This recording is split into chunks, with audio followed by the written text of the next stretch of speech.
الحمد للہ رب العالمین والصلاة والسلام علی سید المرسلین وعلی آلہ وصحبہ اجمعین ومن تبعہم بإحسان الی یوم الدین. اعوذ باللہ من الشیطان الرجیم. بسم اللہ الرحمن الرحیم. اذا جاء نصر اللہ والفتح ورأیت الناس يدخلون فی دین اللہ افواجا فسبح بحمد ربک واستغفرہ انہ کان توابا. محترم حاضرین، سورہ نصر کی تلاوت کی گئی. جیسا کہ میں نے کہا، سورہ نصر یعنی اس سورت کا نام النصر ہے. اسے اذا جاء نصر اللہ والفتح کے نام سے بھی ذکر کیا جاتا ہے، کیونکہ اسی آیت اور جملے سے سورت کا آغاز ہو رہا ہے. اسی طریقے سے اسے سورۃ التودیع، وداعی یا الوداع جس سے ہم اردو میں کہتے ہیں، اس سے بنا ہوا لفظ سورۃ التودیع کہتے ہیں، اس لیے کہ اس میں نبی کریم صلی اللہ علیہ وسلم کی دنیا سے وداعی کی طرف اشارہ ہے. اور سورہ نصر اس میں اللہ رب العالمین کی مدد کا ذکر ہے. باتفاق یہ سورت مدنی ہے، بلکہ اہل علم کے مطابق قرآن کی سب سے آخر مکمل سورت ہے. اللہ رب العالمین نے اس سورہ مبارکہ میں ایک بشارت دی، ایک اشارہ فرمایا، اور پھر اس بشارت کے ملنے پر کیا عمل اختیار کرنا چاہیے، اس کے کیا نتیجے مرتب ہونے چاہیے، اس کی طرف تنبیہ فرمائی، اس کی تعلیم دی. فرمایا اذا جاء نصر اللہ والفتح، جب اللہ کی مدد آ جائے اور فتح یعنی غلبہ مل جائے. یہاں اللہ کی مدد اور فتح دونوں کا تذکرہ ہے. علماء نے اس پر لمبی چوڑی گفتگو کی ہے کہ کبھی صرف نصرت ہوتی ہے، کبھی نصرت کے ساتھ مدد بھی ہوتی ہے. ہاں، اللہ تبارک و تعالیٰ کسی کو فتح نصیب کرے تو نصرت کے ساتھ ہی ہوگی، دونوں ایک دوسرے کے ساتھ لازم و ملزوم ہیں. اللہ تعالیٰ نے مختلف موقعوں پر اپنے نبی اور مومنین کی مدد کی، اور یہاں بھی کی. جس فتح کا یہاں تذکرہ کیا جا رہا ہے وہ فتح مکہ ہے. مکہ کا فتح کیا جانا، جہاں نبی کریم صلی اللہ علیہ وسلم کی ولادت ہوئی. آپ کا مسکن اور گھر حقیقت میں یہی تھا، لیکن دعوت دینے کے بعد جب آپ کو کے لیے عرصہ حیات تنگ کیا گیا اور حجت پوری ہوئی تو اللہ کے حکم اور اجازت سے آپ نے یہاں سے ہجرت کی مدینہ کی طرف، جیسا کہ ہم اور آپ جانتے ہیں. آپ یہ بھی جانتے ہیں کہ اللہ کے نبی صلی اللہ علیہ وسلم نے جس وقت ہجرت کی تو کفار مکہ کا یہ منصوبہ بن چکا تھا کہ آپ کو قتل کر دیا جائے. تمام قبائل کے لوگ مل کر یکبارگی ایک آدمی کے وار کی طرح آپ کو قتل کریں، اور پھر آپ کے اہل خاندان کو سب مل کر دیت دے کر چھٹکارا حاصل کر لیں گے. پورا ہجرت کا واقعہ سامنے رکھیے. نبی کریم صلی اللہ علیہ وسلم ان کے بیچ سے معجزانہ طریقے سے اللہ کے فضل و کرم سے صحیح سلامت نکلے، غار میں قیام کیا، لمبا سفر ہوا سیدنا ابوبکر صدیق کے ساتھ میں. اس درمیان مشرکین مکہ نے آپ دونوں کو زندہ یا مردہ گرفتار کرنے والے کے لیے 100 اونٹ کے انعام کا اعلان کیا.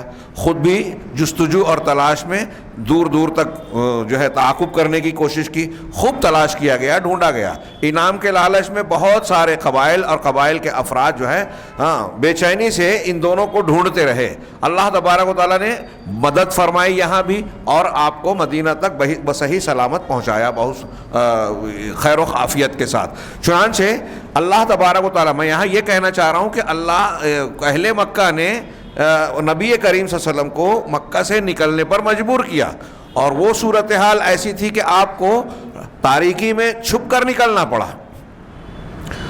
اور اس موقع پر صورتحال یہ تھی کہ اہل مکہ سرداران قریش یہ طے کر رہے تھے کہ نبی کریم صلی اللہ علیہ وسلم مل جائے تو ان کو قتل کر دیا جائے، یعنی آپ کے قتل کا منصوبہ بنا رکھا تھا. تو جس مکہ سے نبی کریم صلی اللہ علیہ وسلم نکلے خاموشی کے ساتھ، اور صورتحال یہ تھی کہ وہاں جان جا سکتی تھی، اسی مکہ میں سن 8 ہجری 7 سال مکمل ہونے کے بعد سن 8 ہجری رمضان المبارک میں آپ فاتحانہ داخل ہو رہے ہیں. آپ کے ساتھ 10,000 مسلمانوں کا لشکر ہے. اور کوئی خاص جنگ کی بھی ضرورت نہیں پڑی. ہلکی پھلکی مٹ بھیڑ کے بعد مکہ میں داخل ہوئے. کعبۃ اللہ میں داخل ہو کر بتوں کی آلائش اور گندگی سے اسے صاف کیا. جاء الحق وزهق الباطل کی آیت پڑھتے ہوئے جو ہے حق کے غلبے کا اعلان کیا. اور وہ مکہ کے افراد جو آپ کے گرفتار کرنے اور قتل کرنے پر آمادہ تھے، وہ خود آپ کے سامنے مجرمین کی طرح کھڑے ہیں. کچھ بھاگ گئے، کچھ قتل ہوئے اور کچھ مجرمین کی طرح کھڑے ہیں. تھوڑی دیر کے لیے غور کیجئے. وَمَكَرُوا وَمَكَرَ اللَّهُ وَاللَّهُ خَيْرُ الْمَاكِرِينَ. سورہ انفال میں اللہ نے اس کا اشارہ کرتے ہوئے کہا کہ وَإِذْ يَمْكُرُ بِكَ الَّذِينَ كَفَرُوا، جب کافر آپ کے خلاف مکر کر رہے تھے، منصوبہ بنا رہے تھے، چال چل رہے تھے، لِيُثْبِتُوكَ أَوْ يَقْتُلُوكَ أَوْ يُخْرِجُوكَ، کہ آپ کو قیدی بنا دیں یا آپ کو قتل کر دیں یا آپ کو شہر سے باہر نکال دیں. وَمَكَرُوا وَمَكَرَ اللَّهُ، انہوں نے بھی داؤ چلا، چال چلی، اللہ تبارک و تعالیٰ نے بھی چال چلا، اور اللہ بہترین چال چلنے والا ہے. اب اللہ کی چال کا یہ نتیجہ دیکھیے کہ صحیح سلامت پہلے ان کے چنگل سے بچایا، اور 7 سال کے بعد 8ویں سال رمضان المبارک میں جناب محمد رسول اللہ صلی اللہ علیہ وسلم فاتحانہ داخل ہو رہے ہیں. یہ کوئی معمولی بات نہیں تھی. فتح مکہ سیرت رسول جناب محمد رسول اللہ صلی اللہ علیہ وسلم کی حیات طیبہ کا ایک بہت ہی عظیم الشان دن ہے، بہت ہی عظیم الشان. اگرچہ ہجرت رسول اور دوسرے واقعات اس کا بیج بنے اس پھل کا، اس نتیجے کا، لیکن فتح مکہ دین کے اور اسلام کے غلبے کا ایک کھلا اعلان تھا. مکہ اور عرب کے بہت سارے لوگ جو خاموش بیٹھ چکے تھے، نبی کریم صلی اللہ علیہ وسلم اور قریش کے کشمکش کا مشاہدہ دور سے کر رہے تھے یا قریب سے کر رہے تھے، اس انتظار میں تھے کہ جو صاحب حق ہوگا اس کو غلبہ ملے گا، اور جو غالب آ جائے گا اس کے غلبے کے بعد جو ہے وہ خود بخود جو ہے حق واضح ہو جائے گا کہ اللہ تبارک و تعالیٰ کس کی مدد کر رہا ہے. چنانچہ اس صورت میں اسی بات کا اعلان ہے. نبی صلی اللہ علیہ وسلم پر جب یہ صورت نازل ہوئی، اس وقت مکہ فتح نہیں ہوا تھا. گویا اس میں بشارت ہے، ابھی مکہ فتح نہیں ہوا اور اللہ کہہ رہا ہے کہ اللہ کی مدد آئے گی اور فتح ملے گی. گویا اس میں اس بات کی دلیل ہے کہ نبی کریم صلی اللہ علیہ وسلم کی یہ باتیں یا قرآن کا یہ کلام اللہ نبی کی بات نہیں ہے بلکہ اللہ کا کلام ہے. آپ سچے رسول ہیں. یہ پیشین گوئیاں، سچے رسول کی پیشین گوئیاں واقع ہوتی ہے اس لیے کہ یہ اللہ کی طرف سے ہوتی ہے اور اللہ تبارک و تعالیٰ اسے پورا کرتا ہے. اور جب کوئی جھوٹا دعویٰ کرتا ہے وہ اللہ کی طرف سے نہیں ہوتی، اور اللہ تبارک و تعالیٰ اس دعوے کا رد کرتا ہے تاکہ لوگوں کے سامنے واضح ہو جائے کہ یہ جھوٹا ہے، دھوکہ نہ کھاؤ. یہ اس کی ربوبیت کا تقاضا ہے اللہ تبارک و تعالیٰ کی. چنانچہ اللہ تعالیٰ نے اس میں فتح مکہ کی بشارت دی. اذا جاء نصر اللہ والفتح، جب اللہ کی مدد آ جائے اور فتح آ جائے، یعنی فتح مکہ آ جائے. ہاں، ورأیت الناس يدخلون فی دین اللہ افواجا، اور آپ لوگوں کو دیکھیں کہ لوگ اللہ کے دین میں افواجا، فوج در فوج، جماعت در جماعت اس دین میں داخل ہونے لگے. یہ نصر اللہ اور فتح کا نتیجہ.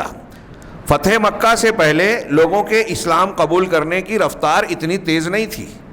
فتح حدیبیہ، صلح حدیبیہ جس کو فتح حدیبیہ بھی کہا جاتا ہے، اور پھر اس کے بعد فتح مکہ 1 سال بعد جو ہوا، اس میں بعد جو ہے لوگوں کے اسلام میں داخل ہونے کی رفتار عجیب و غریب اور حیرت انگیز طور پر تیز ہو گئی. انتہائی حیرت انگیز طور پر. دنیا میں عالمی ریکارڈ اور تاریخی اعتبار سے لوگ اس پر بحث کرتے ہیں کہ کوئی مذہب اور دین اتنی تیزی سے، اتنی کامیابی سے نہیں پھیلا جس طرح جناب محمد رسول اللہ صلی اللہ علیہ وسلم کی دعوت پھیلی.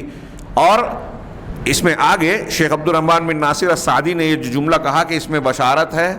ہاں، بشارت کے بعد جو ہے اپنے رسول کے لیے حکم ہے کہ جب یہ بشارت حاصل ہو جائے، فتح ہو جائے، تو تمہیں کیا کرنا ہے. پھر اس کے بعد ایک اشارہ ہے اور تنبیہ ہے کہ اس پر کیا مرتب ہوگا. تو گویا اس میں اشارہ اس بات کی طرف ہے کہ نبی کریم صلی اللہ علیہ وسلم کا یہ دین غالب ہوگا اور پھیلتا جائے گا. آگے کے جملے میں ابھی اور بھی آ رہا ہے. ہاں، چنانچہ ہم دیکھتے ہیں کہ انتہائی تھوڑی مدت میں صحابہ کرام کا قافلہ، اسلام کا جو ہے پھریرا، وہ دیکھتے ہی دیکھتے دنیا کے بہت سارے بیشتر آباد حصوں میں اس وقت پھیل گیا. 1/3 سے زیادہ دنیا کے حصے میں اسلام پھیل گیا. دنیا میں اتنی رفتار سے کوئی دین نہیں پھیلا. فتح صرف زمین کی نہیں ہوئی، حکومت یا ملک کو صرف زیر قبضہ مسلمانوں نے نہیں لیا، اور وہ مقصود بھی نہیں تھا اصلاً. ہاں، لوگوں کے دلوں کو فتح کیا. یہ نقشہ جو اللہ رب العالمین کے اس جملے سے مل رہا ہے کہ وَرَأَيْتَ النَّاسَ يَدْخُلُونَ فِي دِينِ اللَّهِ أَفْوَاجًا، اور آپ یہ دیکھ لیں کہ لوگ اللہ کے دین میں فوج در فوج داخل ہونے لگے. ہاں، فَسَبِّحْ بِحَمْدِ رَبِّكَ وَاسْتَغْفِرْهُ، اللہ کی مدد اور فتح آ گئی. اس فتح کا نتیجہ کیا نکلا کہ لوگوں کو سمجھ میں آ گیا کہ اسلام دین حق ہے, اس کو اللہ کی مدد حاصل ہے, یہ سچا دین ہے, تب تو غلبہ حاصل ہو رہا ہے. چنانچہ لوگوں کو اب کوئی شک و شبہ نہیں رہ گیا, واقعاتی اعتبار سے بھی ان کو دلیل مل گئی کہ دین اسلام حق ہے. پھر جب یہ فتح, نصرت اور بشارت مل گئی تو اب آپ کو کیا کرنا ہے اے نبی؟ آپ کا کام یہ ہے فسبح بحمد ربک, اپنے رب کی حمد و تعریف کے ساتھ اس کی تسبیح بیان کرنی ہے. یہ شکر کا کلمہ ہے, اللہ کا شکر ادا کرتے جانا ہے کہ اس نے آپ کو رسالت دی, نبوت دی, ذمہ داری عطا فرمائی, اور پھر بتدریج آپ کو یہ توفیق دی کہ آپ اپنی اس ذمہ داری میں کامیاب ہو گئے کہ اپنی آنکھوں سے اپنی اس زندگی میں جیتے جی آپ لوگوں کو دیکھ رہے ہیں کہ فوج در فوج اسلام میں داخل ہو رہے ہیں.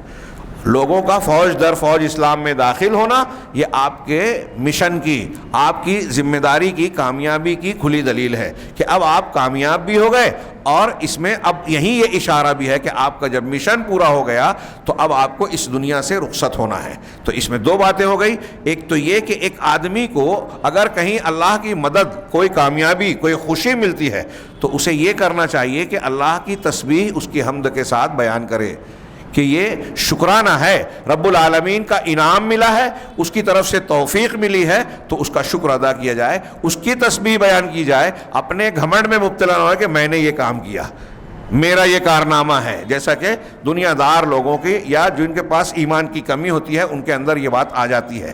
اس سے بچنا چاہیے. اللہ کے نبی جناب محمد رسول اللہ صلی اللہ علیہ وسلم سے اللہ کہہ رہا ہے اپنے رب کی حمد کے ساتھ اس کی تسبیح بیان کیجئے, واستغفرہ, اور اس سے مغفرت طلب کیجئے. کتنی عجیب بات لگ رہی ہے, واستغفرہ یعنی آپ اللہ سے معافی مانگتے رہیے. ایک طرف آپ نے جو کام کیا اس میں کامیابیاں ملی, اور اس کام میں اگر کہیں کوتاہی, کمی, کو خامی, تقصیر رہ گئی ہو تو اس کے لیے اللہ سے معافی مانگی جائے. یہاں اہل علم نے یہ بھی بیان کیا کہ عام طور سے جو آپ کو اور ہم کو اللہ کی طرف سے کوئی کام سپرد کیا گیا, ذمہ داری, عبادت ہمارے حوالے ہے, ہم پر حق ہے, جب ہم اسے انجام دیں تو آخر میں اللہ سے جہاں اس کی توفیق پر شکر ادا کریں وہیں اللہ سے معافی بھی مانگیں, استغفار, جیسے کہ یہاں اللہ تعالیٰ نے کہا, نبی کریم صلی اللہ علیہ وسلم کو حکم دیا. چنانچہ نبی کریم صلی اللہ علیہ وسلم جب یہ صورت نازل ہو گئی تو اس کے بعد ام المومنین حضرت عائشہ صدیقہ رضی اللہ تعالیٰ عنہا فرماتی ہیں کہ آپ جو ہے اپنی نمازوں میں رکوع اور سجود میں کثرت سے کہا کرتے تھے سبحانک اللہم ربنا وبحمدک اللہم اغفر لی, کہ پروردگار, ہائے ہمارے پروردگار تو پاک ہے, ہاں, اور تیری تعریف میں بیان کرتا ہوں, تیری تعریف کے ساتھ تیری پاکی بیان کرتا ہوں, اللہم اغفر لی, اے اللہ تو مجھے بخش دے. یہ یتأول القرآن, قرآن کی تعویل کرتے تھے, مطلب یہ قرآن کا جو حکم ہے فسبح بحمد ربک واستغفرہ, اس پر عمل کرتے ہوئے نبی کریم صلی اللہ علیہ وسلم آخر وقت میں کثرت سے یہ پڑھتے تھے کہ پروردگار تیری حمد کے ساتھ میں تیری تسبیح بیان کرتا ہوں اور تجھ سے معافی مانگتا ہوں. یہاں اول مرۃ تدبر القرآن میں اس صورت کے فوائد میں ذکر کیا انہوں نے اسی آیت کے تحت میں کہ مغرب کے دنیا کے ایک بہت بڑے, نام انہوں نے نہیں ذکر کیا, کسی عالم نے جو کافر تھے, ہاں, وہ اس سورہ اذا جاء نصر اللہ والفتح, اس صورت پر کا مطالعہ کرنے اور غور کرنے کے بعد اسلام قبول کر لیا.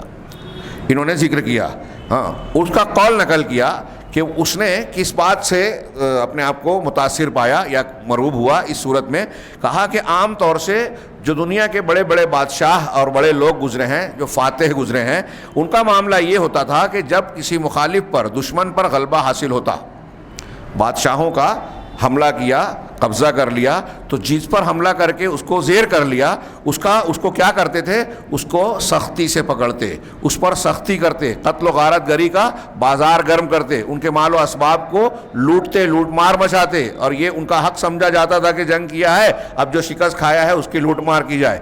لیکن عام طور سے فتح کے بعد یہ معاملہ ہوتا ہے. لیکن یہاں ہم دیکھ رہے ہیں وہ یہ اس کا قول ہے جو کفر سے مسلمان ہوئے مغربی دنیا کا, اس نے کہا لیکن اللہ تبارک و تعالی محمد صلی اللہ علیہ وسلم کو یہ حکم دے رہا ہے کہ جب آپ کو غلبہ حاصل ہو مکہ والوں پر, اہل مکہ پر فتح حاصل ہو جائے, ایک عظیم بات ہے کہ جس مکہ سے آپ کو نکلنا پڑا وہاں فتح پا رہے ہیں, اس پر غلبہ حاصل ہو رہا ہے. جو وہاں کے سیاہ و سفید کے مالک بنے بیٹھے تھے وہ مجرم کی طرح کھڑے ہیں, نبی صلی اللہ علیہ وسلم اشارہ کر دیں تو کسی کی گردن سلامت نہ رہے. لیکن ایسے موقع پر جب یہ غلبہ حاصل ہو رہا ہے, فتح مل رہی ہے, اللہ تعالیٰ محمد صلی اللہ علیہ وسلم کو حکم دے رہا ہے کہ جب آپ کو قوت غلبہ حاصل ہو آپ اللہ کی حمد و تسبیح بیان کریں اور اس سے معافی مانگیں, اللہ سے استغفار کریں. اس کا جملہ آخری والا یہ ہے وَكَأَنَّهُ مُذْنِبٌ, گویا کہ یہ گناہ کا کام کیا, کوئی غلطی کر دیا, یعنی کمی اور غلطی کی ہے. اس وقت ایسے موقع پر یہ استغفار کا حکم ہے, حمد کا حکم ہے, اور محمد رسول اللہ صلی اللہ علیہ وسلم اس پر عمل کر رہے ہیں. دنیا میں اگر کوئی فتح, چھوٹی موٹی کامیابی ہمارے یہاں کسی کو حاصل ہو جاتی ہے, الیکشن میں جیت کے جو آتے ہیں تو دیکھیے کیسی دھوم مچتی ہے مخالفین کے گھر کے سامنے, اور ان کے جو کاریہ کرتا ہوتے ہیں ان کو چڑھانے کے لیے کس طریقے سے دھوم مچاتے ہیں, تو آتش بازی کرتے ہیں, ہنگامہ مچاتے ہیں, اچھل کود کرتے ہیں اور اپنے جشن کا مظاہرہ کرتے ہیں, اور عام طور سے دنیاوی اعتبار سے لوگ سمجھتے ہیں کہ جب جیتے ہیں تو ان کا یہ حق ہے. ہاں, ایک مومن بندے کی شان یہ ہوتی ہے جو اللہ تبارک و تعالیٰ نے اپنے نبی کو حکم دیا کہ جب فتح نصرت حاصل ہو تو آپ کو ہنگامہ اور جشن نہیں منانا ہے, بلکہ اللہ تعالیٰ کی تسبیح کے ساتھ حمد کرنی ہے اور ساتھ ساتھ اپنے لیے استغفار یعنی مغفرت طلب کرنا ہے. ہاں, وَفَسَبِّحْ بِحَمْدِ رَبِّكَ وَاسْتَغْفِرْهُ إِنَّهُ كَانَ تَوَّابًا, یقیناً اللہ تعالیٰ بہت توبہ قبول کرنے والا, ہاں توبہ کو پسند کرتا بھی ہے اور بہت توبہ قبول. تواب اللہ کا نام بھی ہے, ہاں اللہ کے ناموں میں سے جیسا کہ یہاں ذکر ہے, اور اللہ تبارک و تعالیٰ نے بندوں کو بھی تواب کہا. جب بندوں کو تواب کہا جائے گا تو توبہ کرنے والا, خوب توبہ کرنے والا, خوب رجوع کرنے والا اللہ کی طرف, اور اللہ کے لیے جب توبہ تواب کہا جائے گا تو اس کا معنی ہوتا ہے خوب توبہ کو قبول کرنے والا. ہاں, یہ اس صورت کے ضمن میں ایک چیز جو ہے وہ یہ, جیسا کہ کہا کہ اللہ تبارک و تعالیٰ نے فتح و نصرت کی بشارت دی, پھر اس بشارت کے ملنے پر حکم دیا کہ اللہ کا شکر ادا کرو اور استغفار کرو. یہ ہم کو گویا تعلیم ہوئی کہ اگر کوئی بھی کام ہم نے کیا, رمضان کے روزے رکھے, ہاں حج کیا, حج کے اخیر میں آپ قرآن میں پڑھیں گے کہ مغفرت طلب کرنے کا استغفار کا حکم دیا گیا. نماز ہم پڑھتے ہیں, نماز کے اخیر میں تشہد میں التحیات اور درود کے بعد اللہم انی ظلمت نفسی ظلما کثیرا ولا یغفر الذنوب, یہ مغفرت طلب کرنے کی تعلیم دی گئی. ایک اور دعا اللہ کے رسول صلی اللہ علیہ وسلم سکھائی کئی دعاؤں میں سے, ایک ہے اللہم اغفر لی ما قدمت وما اخرت وما اسررت وما اعلنت وما اسرفت انت المقدم انت المؤخر لا الہ الا انت. کیا شاندار دعا. اے اللہ, جو میں نے چھپ کر گناہ کیے, چھپا کر, جو کھلے طور پر کیے, ہاں اللہم اغفر لی ما قدمت, جو میں نے آگے کیے, پیچھے کیے, چھپ کر کیے, اعلانیہ کیے, سب کو تو معاف کر دے. تو ہی مقدم ہے آگے والا, تو ہی مؤخر ہے, ہاں, اور تیرے سوا کوئی معبود برحق نہیں ہے. یہ بھی دعا سکھائی, یعنی نماز کے اخیر میں استغفار کیا جائے, سلام پھیرنے کے بعد استغفر اللہ بولا جائے, نماز پڑھنے کے بعد استغفر اللہ, کہ ہم نے نماز تو پڑھی جو ہم سے ہو سکا, عبادت کی, کچھ ٹوٹ پھوٹ کمی رہ گئی ہو تو پروردگار معاف کر دے. ہاں, حج کے آخر میں مجلس کے اختتام پر جو دعا سکھائی سبحانک اللہم و بحمدک اشہد ان لا الہ الا انت استغفرک و اتوب الیک, مجلس کے اختتام پر بھی استغفار کیا جائے. تو عظیم کاموں کے خاتمے پر اللہ کے نبی صلی اللہ علیہ وسلم اور قرآن نے جو طریقہ بتایا کہ استغفار بھی کیا جائے, توبہ بھی کی جائے. اور اگر آپ کو ہم کو یہ محسوس ہو عمر دراز ہے کوئی آدمی کہ ہماری زندگی کا آخری وقت ہے, تو آخری وقتوں میں عام دنوں کے مقابلے میں اور زیادہ توبہ اور استغفار کا اہتمام کرنا چاہیے. نبی صلی اللہ علیہ وسلم پر جیسا کہ یہ صورت نازل ہونے کے بعد میں نے ذکر کیا کہ اللہ کے نبی صلی اللہ علیہ وسلم بہت زیادہ اس کا اہتمام کرتے تھے کہ آپ کے گناہ آپ حمد و صلات کے ساتھ استغفار کریں. اس سلسلے میں ایک اور بھی بات کہ اللہ کے نبی صلی اللہ علیہ وسلم کو یہ جو فرمایا گیا کہ اب آپ خوب حمد و صلات تسبیح اور استغفار کریں, اس میں اشارہ تھا, اس بات کا اشارہ ہے کہ آپ اب اس دنیا سے رخصت ہونے والے ہیں. یعنی اس سورہ مبارکہ میں اذا جاء نصر اللہ میں نبی صلی اللہ علیہ وسلم کو آپ کی وفات کی اطلاع دی گئی ہے. چنانچہ حضرت ابن عباس رضی اللہ تعالیٰ عنہ کی بڑی مشہور روایت ہے بخاری شریف میں کہ حضرت عمر رضی اللہ تعالیٰ عنہ حضرت ابن عباس کو کم عمر تھے اور اپنے بزرگوں کی جو وہ قریش کے اور انصار و مہاجرین کے علماء تھے، بزرگ اور عمر دراز لوگ تھے، ان کی مجلس میں جب حضرت عمر بیٹھتے تھے تو حضرت ابن عباس کو بھی بلاتے تھے۔ اس سے پتہ چلا کہ بڑے لوگوں کو، اہل علم، اہل رائے لوگوں کے ساتھ بیٹھنا چاہیے، مشورے کرتا رہنا چاہیے۔ اور پھر اس میں ابن عباس کو بلایا۔ تب جب ایسی صورتحال دیکھی فَكَأَنَّ بَعْضَهُمْ وَجَدَ فِي نَفْسِهِ، بعض لوگوں کو دل میں اس پر احساس ہوا کہ ابن عباس کو کیوں بلا کے ہمارے بیچ بٹھاتے ہیں، تو کہا لما يدخل هذا معنا، کہ عمر فاروق امیر المومنین اس شخص کو، حضرت ابن عباس کو، بچے کو ہمارے ساتھ کیوں داخل کرتے ہیں، بٹھاتے ہیں، وَلَنَا أَبْنَاءُ مِثْلُهُ، جبکہ ان کے جیسے ہمارے بیٹے ہیں، تو ہمارے بیٹے جیسے آدمی کو ہماری مجلس میں کیوں بٹھاتے ہیں؟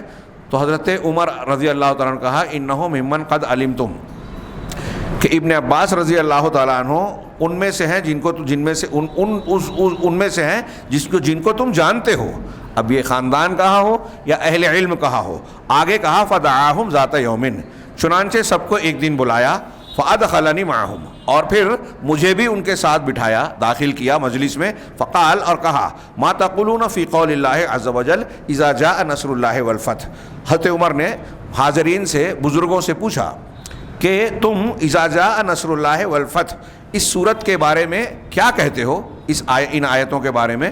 تو فقال بعضهم، تو مجلس کے بعض بزرگوں نے کہا کہ امرنا ان نحمد اللہ ونستغفرہ اذا نصرنا وفتح علینا، ہاں، کہ اللہ تبارک و تعالیٰ نے اس صورت مبارکہ میں ہم کو یہ حکم دیا ہے کہ ہم اللہ کی حمد بیان کریں، اس کی تعریف و توصیف کریں، اور اس سے مغفرت اور معافی مانگیں جب اللہ ہماری مدد کرے، نصرنا، اور ہم کو فتح دے۔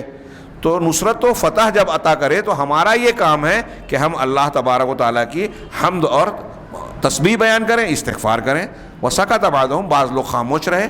فقال علی، تب حضرت عمر فاروق نے کہا مجھ سے، یعنی ابن عباس راوی ہیں، وہ کہہ رہے ہیں کہ مجھ سے کہا کہ اکذالک تقول یا ابن عباس، اے ابن عباس کیا تمہارا بھی ایسا ہی کہنا ہے؟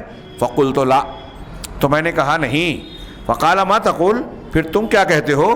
فقلت هو اجل رسول اللہ صلی اللہ علیہ وسلم، کہ اس آیت میں یا اس صورت میں اللہ کے رسول صلی اللہ علیہ وسلم کی زندگی کی موت کا تذکرہ ہے، ہاں۔ فقال عمر، تو حضرت عمر نے کہا لا اعلم منها الا ما تقول، کہ اس صورت سے میں بھی وہی چیز جانتا ہوں جو آپ جانتے ہیں، جو آپ جانتے ہیں۔ یعنی وہ ظاہری معنی اس کی تردید نہیں ہوئی، جو صحابہ کرام کہہ رہے ہیں کہ نصرت فتح ملے تو یہ کرنا چاہیے، یہ معنی بھی ہے، لیکن اس میں جو گہرائی والی بات تھی کہ اشارہ ہے نبی کریم صلی اللہ علیہ وسلم کی موت کا وقت قریب آ گیا ہے، اب آپ کو اس دنیا سے رخصت ہونا ہے، لہٰذا آخر میں آپ حمد و تسبیح اور استغفار کا خوب اہتمام کیجئے۔ یہاں کئی باتیں معلوم ہوئی کہ آدمی کو ہر کام کے اخیر میں اس کا اہتمام تو کرنا ہی ہے، ساتھ ہی نبی کریم صلی اللہ علیہ وسلم کے اس عمل اور پھر اس کے بعد حضرت ابن عباس کے اس استنباط سے یہ معلوم ہوا، حضرت عمر اور حضرت ابن عباس کے عمل سے معلوم ہوا کہ اہل علم کی کیا قدر ہے، خاص طور سے قرآن کو جاننے والوں کی قدر و قیمت کیا ہوتی ہے۔ اگر ایک بچہ قرآن کا علم بوڑھوں کے جیسا رکھتا ہے یا ان سے زیادہ رکھتا ہے تو وہ بچہ اس لائق ہے کہ امیر المومنین کی مجلس میں بیٹھے، وقت کے حاکم کے مجلس میں بیٹھے۔ علماء کرام اس اعتبار سے دنیا اور دنیا کے معاملات کے سب سے زیادہ واقف کار ہوتے ہیں۔ آج ہمارے یہاں یہ سمجھا جاتا ہے، کہا جاتا ہے، پھیلایا جاتا ہے کہ علماء فقہ الواقع اور واقعات سے کتنا واقف ہیں، ان کے تجزیات کیا کریں گے۔ میں سب کی بات نہیں کرتا، لیکن جو علماء بیدار علماء ہیں، قرآن و سنت کے نصوص پر حقیقی طور سے نظر رکھتے ہیں، علماء ربانیین، اگر غور سے دیکھیں گے تو جو لوگ خبریں بہت زیادہ جانتے ہیں، ہاں، بہت زیادہ وقت کے علامہ کہلاتے ہیں، جن کو ہمارے یہاں تحریکی حضرات فقہ الواقع عربی میں کہتے ہیں کہ واقعات کا علم، کہ دنیا میں وہ واقعات کا تجزیہ کرتے ہیں اور فلاں دانشور ہیں، مفکر ہیں، اگر ان کی خبروں کو نہ جان کر کوئی قرآن کو جانتا ہے وہ زیادہ ذہین رہے گا، یہ لکھ لیجئے۔ اور اگر ایک دنیا کی خبروں میں بہت ماہر ہے لیکن قرآن اور کو نہیں جانتا، تو اس کی ذہانت کہیں بھی ٹھوکر کھا سکتی ہے، اس کے اندر کمزوریاں ہو سکتی ہے۔ یہ اللہ کا کلام ہے، اللہ کا کلام، اللہ تبارک و تعالیٰ کی تعلیمات انسان کو جو شعور دیتی ہے، سوجھ بوجھ دیتی ہے، جو فقہ و فہم عطا فرماتی ہے، جو فراست دیتی ہے، دنیا کی کوئی تعلیم نہیں دے سکتی۔ یہ بالکل یقینی بات ہے۔ چنانچہ حضرت عمر ابن عباس اور حضرت عمر فاروق رضی اللہ تعالیٰ عنہ کے اس معاملے سے بھی یہ بات واضح ہے۔ یہ سورہ نصر اور اذا جاء نصر اللہ کے متعلق مختصر سی آسان تفسیر اور اس کے کچھ ملاحظات تھے۔ اللہ تبارک و تعالیٰ سے دعا ہے کہ وہ ہمیں قرآن فہمی کی توفیق عطا فرمائے اور اس پر عمل کی بھی توفیق دے، اس کی برکت سے دنیا اور آخرت میں کامیابی سے نوازے۔ وآخر دعوانا ان الحمد للہ رب العالمین وصلی اللہ علی نبینا محمد۔